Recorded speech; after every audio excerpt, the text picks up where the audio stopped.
안녕하세요. 마이웨이입니다.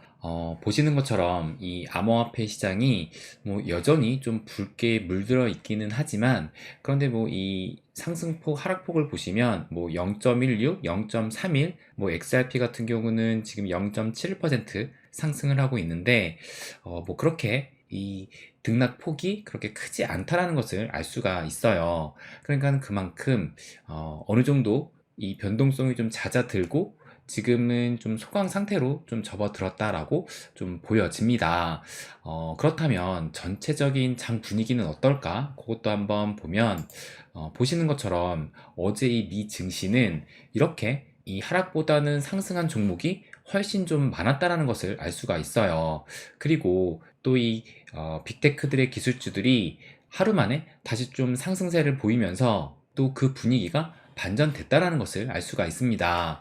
그래서 이 지표로 보시게 되면, 보시는 것처럼 다우존스, S&P 500, 나스닥 모두 이렇게 상승을 했고, 특히 이 나스닥을 보시게 되면 이제 1% 상승을 해가지고 어제 좀 유독 이 하락한 나스닥이 단 하루 만에 다시 이렇게 올라섰다라는 것을 알 수가 있어요.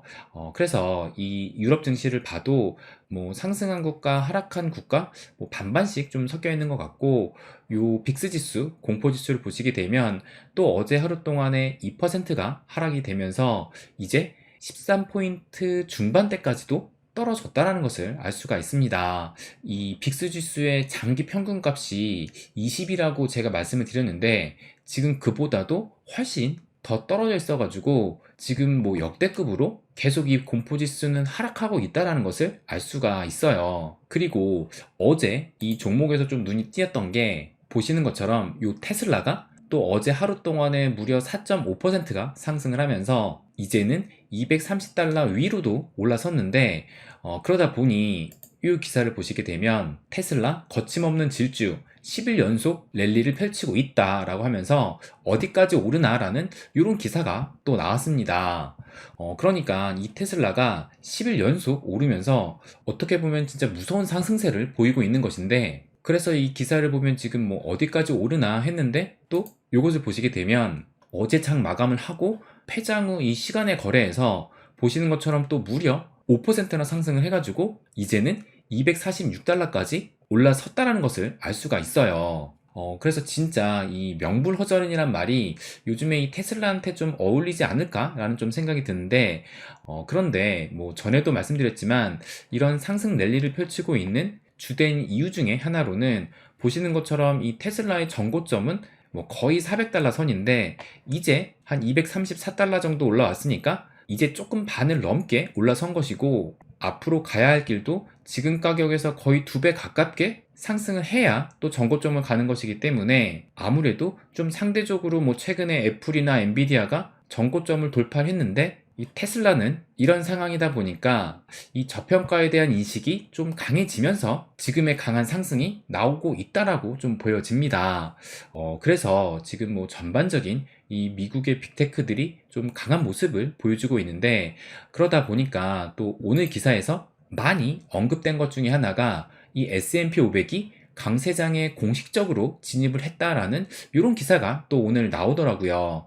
그러면서 또 얼마나 지속이 될까라는 또 이런 기사가 나왔는데, 그래서 이 내용을 보니까 보통 전저점 대비해서 20% 이상 상승을 하면 강세장이고, 전고점 대비해서 20% 이상 하락을 하게 되면 약세장에 진입했다라고 이렇게 평가를 하는데, 그런데 지금 이 강세장에 진입을 했다라고 한다면 20% 이상 상승을 했다는 것인데, 그래서 한번 체크를 해보니까 작년 10월에 이렇게 저점을 찍고 난 이후로 지금까지 상승을 한 이 상승률이 보시는 것처럼 대략적으로 한 22%니까 이 기준에 따르면 공식적으로 지금 강세장에 돌입을 했다라고 볼 수가 있는 거예요.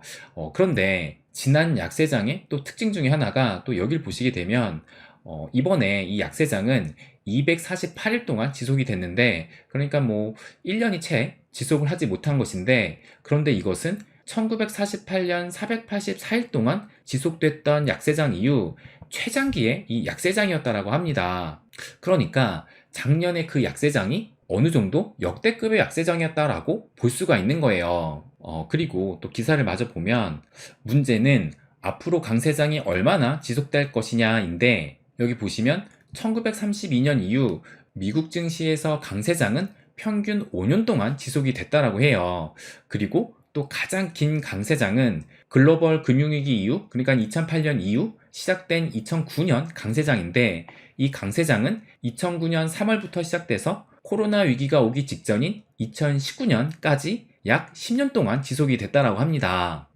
그런데 여러분이 생각하기에 우리가 뭐 2009년부터 2019년까지 계속 지나왔지만 이 기간 동안이 뭐 내내 강세장이라는 그런 느낌이 혹시 들었나요?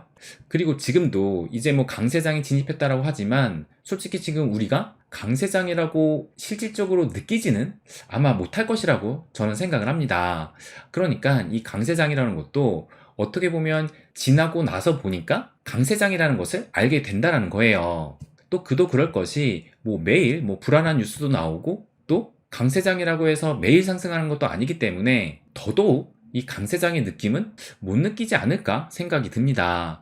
그러니까 우리가 이 강세장이라는 말을 진짜 모든 환경이 완벽해가지고 주가가 뭐 날아가는 그런 장이 아니라는 것이고, 이렇게 우리가 생각하는 완벽한 강세장이라는 것은 없다라고 생각을 해야 된다라는 거예요.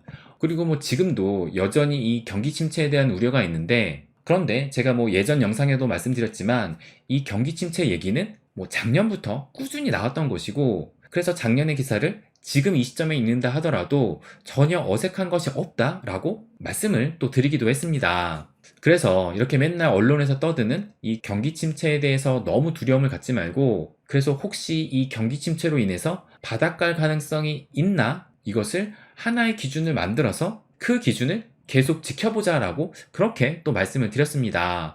그래서 그 기준으로 삼았던 것이 하나가 바로 이 S&P 500의 200일 이동 평균선이었습니다. 그래서 보시는 것처럼 이 웬만한 경기 침체 아니고는 이 200일 이평선을 깨는 움직임이 거의 나오지 않았기 때문에 이것을 기준으로 보자라고 말씀을 드려왔어요. 그래서 지금을 봐도 제가 이것을 기준으로 삼자라고 말씀드린 이후에 단 한 번도 이 200일 이평선 밑으로 떨어진 적이 없다라는 것을 알 수가 있고, 오히려 점점 그 이격이 벌어지고 있다는 것을 알 수가 있습니다.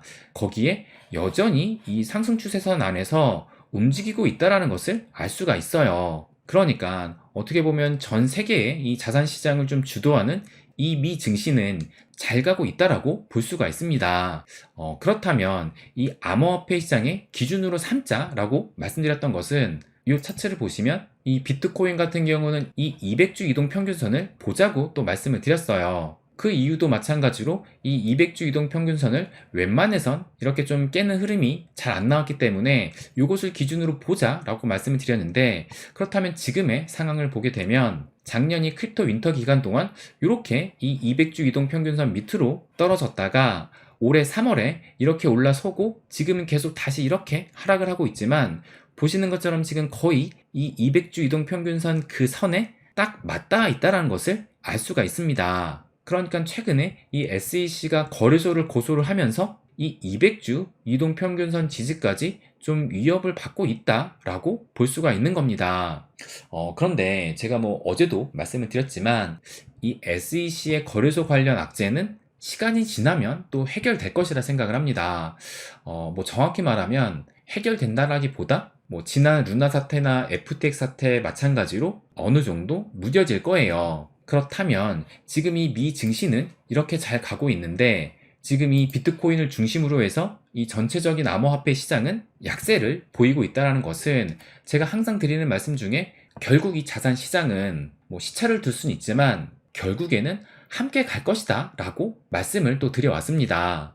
그렇다면 지금 이 암호화폐 시장만 약세를 보인다는 것은, 이것은 기회의 순간이다라고 저는 생각을 합니다. 뭐 증시도 그렇고 뭐 암호화폐 시장도 그렇고 이제 이 경기 침체가 심하지 않고 이 연착륙으로 흐를 것이라는 그런 기대감도 점점 커지고 있고, 또 거기에 이 금리 상단은 또 어느 정도 닫혀가고, 오히려 시간이 갈수록 이 금리 인하의 가능성은 더 커지고 있는 것이 사실이에요.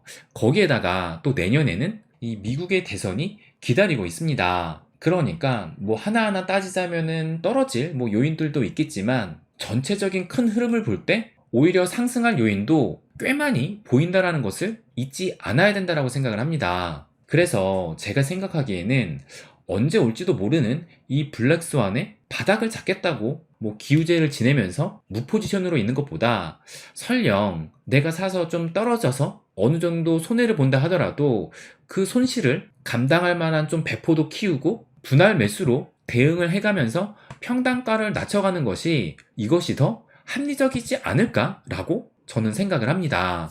그래서 지금 이 미 증시에 비해서 이 비트코인은 지금 약세를 겪고 있지만 오히려 이것이 저는 더 저평가되어 있는 기회의 순간이다라고 생각이 들어요.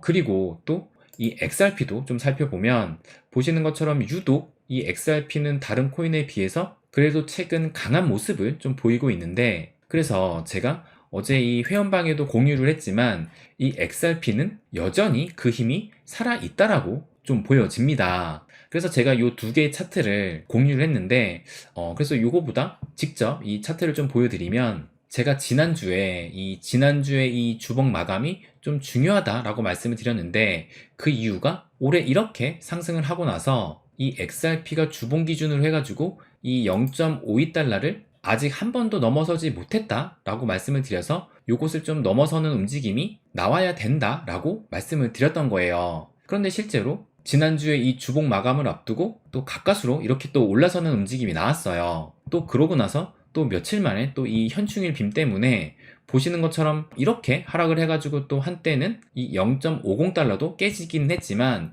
결국엔 다시 이렇게 지금 말아 올리면서 지금 현재 이 0.52달러 지지를 받고 있다라는 것을 알 수가 있습니다. 그러면 또 요걸 보시면 요 분홍색 선, 요 선을 보시면 또 요것도 중요한 저항이라고 생각을 하는데, 그 이유는 요걸 보시게 되면 작년에 이 크립토 윈터 기간 동안에 또 주봉 기준으로 해서 요 분홍색 선이 대략적으로 한 0.53달러 정도 되거든요.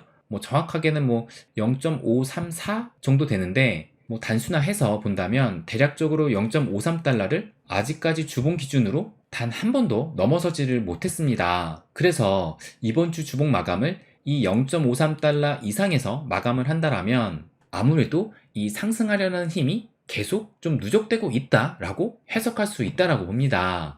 거기에다가 그런 상황에서 이 방아쇠가 당겨진다면 이 소송 판결이 나오기 전까지, 전에도 말씀드렸지만 한 1,000원 근방까지는 단숨에 상승할 수도 있지 않을까 생각을 해요. 그렇다면 그 방아쇠가 될 수 있는 것이 뭘까 생각을 해본다면, 이것을 보시면 아시는 분은 아시겠지만 이 SEC가 이 힘먼 연설, 그러니까 이 힘먼 이메일을 공개하는데 일주일 연장을 요청을 해가지고, 그래서 원래는 6월 6일에 공개될 예정이었는데 이것이 일주일 연장이 되면서 여기 보시는 것처럼 오는 13일에 이 힘먼의 발언이 공개될 예정이다 라고 이렇게 또 나와 있어요. 그러니까 13일이면 이제 다음 주 화요일이기 때문에 이 힘먼 이메일이 방아쇠의 역할을 할 수도 있다라고 생각이 듭니다. 그리고 또 이 13일은 이 FOMC가 열리면서 또 금리도 결정이 되기 때문에 만약에 이 금리 동결이 나오면서 이에 따라서 또 이 시장이 환호하는 움직임과 맞물린다라면 더욱 그 상승의 열기는 좀 달아오를 수도 있지 않을까라고 또 생각도 들어요. 그런데 또 이 저의 생각은 이 여러분과 같은 이 홀더 입장에서 어떻게 보면 희망사항이 많이 섞인 그런 의견이기 때문에 어디까지나 좀 참고만 하시고, 여태까지 여러분도 좀 느끼셨겠지만 이 시장은 언제든지 또 우리의 뒤통수를 칠 수가 있습니다. 그래서 얼마 전에도 말씀드렸지만 지금 이 XRP에 신규로 이 진입을 하는 것은 그 리스크가 너무 크기 때문에 지금은 기존 보유자들의 영역이 아닐까라고 생각을 합니다. 그러니까 저의 의견은 어디까지나 참고만 또 하셨으면 합니다. 네, 그럼 오늘은 여기까지 하겠습니다. 항상 제 이야기 끝까지 들어주셔서 감사드립니다. 부자가 되는 길, My Way.